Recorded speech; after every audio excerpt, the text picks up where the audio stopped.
एक बार चाणक्य मगध राज्य में आयोजित हुए किसी यज्ञ में शामिल होने गए और वहां प्रधान आसन पर जाकर बैठ गए। नंदवंश के राजा धनानंद ने आसन पर बैठे चाणक्य की वेशभूषा देखकर उसका अपमान किया और आसन से उठने का आदेश दिया। भरी सभी में हुए इस अपमान से क्रोधित होकर चाणक्य ने अपनी छोटी खोल दी और कसम खाई कि जब तक मैं नंदवंश का नाश नहीं करूंगा तब तक छोटी नहीं बांधूंगा। चाणक्य अपमान भुला नहीं पा रहे थे। शिखा की खुली गांठ हर पल एहसास कराती कि धनानंद के राज्य को शीघ्रातिशीघ्र नष्ट करना है। चंद्रगुप्त के रूप में एक ऐसा होनहार शिष्य उन्हें मिला था जिसको उन्होंने बचपन से ही मनोयोग पूर्वक तैयार किया था। अगर चाणक्य प्रकांड विद्वान थे तो चंद्रगुप्त भी असाधारण और अद्भुत शिष्य था। कुछ ही समय में चंद्रगुप्त ने लगभग 5000 घोड़ों की छोटी सी सेना बना ली थी। चाणक्य बदले की आग से इतना भर चुके थे कि उनका विवेक भी कई बार ठीक से काम नहीं करता था। एक दिन चाणक्य के कहने पर चंद्रगुप्त सेना लेकर भोर के समय ही मगध की राजधानी पाटलिपुत्र पर आक्रमण कर दिया।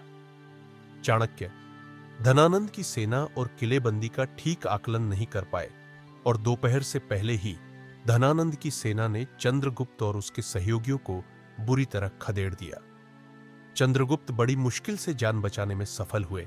उसी समय चाणक्य भी एक घर में आकर छुप गए। घर में एक दादी अपने पोते को खाना खिला रही थी। दादी ने उस रोज खिचड़ी बनाई थी। खिचड़ी गर्मा गर्म थी।